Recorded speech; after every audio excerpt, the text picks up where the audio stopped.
really beautiful on an Instagram image, or walking past, a couple in the street holding hands. Something that really inspires me and goes, wow, I love that, I appreciate that, I would love to create and attract that in my own life. So if you can operate from that high self and learn to tap into it when you need it, you become a lot more powerful in creating what you're, and achieving the goals that you've sort of set for yourself. 4, goals. Now, once you've worked out what it feels like to tap into your higher self, and you're respecting the flow of money, and you'll learn about those zones, this will then enable you to set your financial goals. And when you do this, they'll come to you naturally. You'll feel really inspired. And when this happens, grab a piece of paper, grab a pen, and make sure you write down those goals. Don't put them in your iPhone. Don't put them on your computer. Actually connect pen to paper, because that's far more powerful. Write them down and then give your goals a defined timeline. Now, the trick is, so many people put their goals down as, I'm going to save $2,000 in 3 months' time.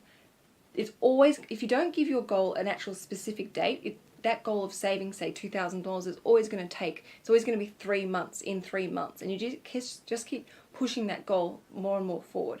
But if you say to yourself, right, I'm going to save $2,000 by the 1st of July 2015, you're more likely, you've put it in place in the universe, a specific time and date for you to actually achieve that goal, and you'll actually subconsciously and consciously put your actions in alignment with those intentions.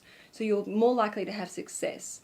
And I definitely believe this in achieving any of your sort of financial goals, by putting a defined time rather than actually saying a block of period of time that it's going to take.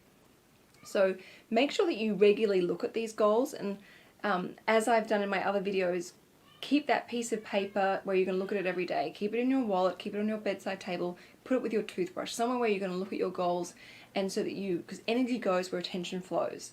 So that will keep you really focused, it will keep you really motivated, and it will remind you of what you're trying to create for yourself.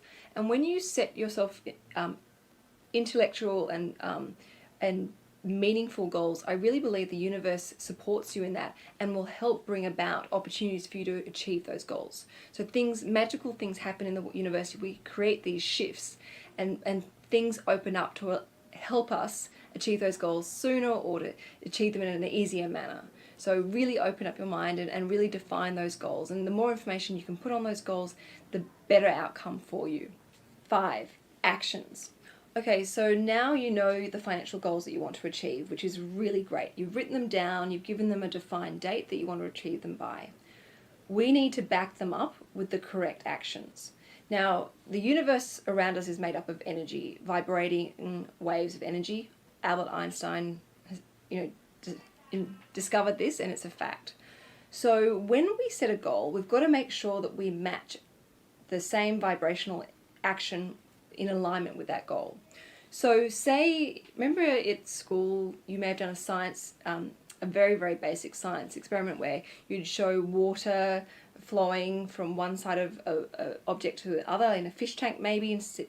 When you have two waves going in the same direction but against each other, they squash each other out and flatten it out and nothing happens. But when you get two positive waves that vibrate at the same level and are positively correlated with each other, those waves become really, really powerful.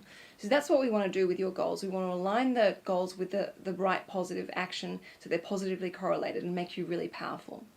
Now, a classic example of this is, say for example, I'm going to save to buy my first home, and I put a defined goal. I'm going to save, X amount of dollars by this date in 2015.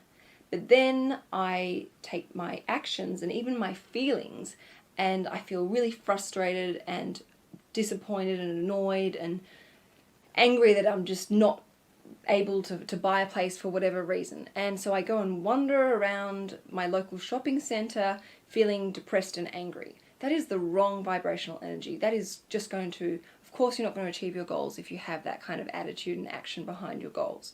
What you need to be doing is making sure they're positively aligned. So for example, should not go to the shopping mall and, you know, deplete my energy through distractions and also get depressed and angry.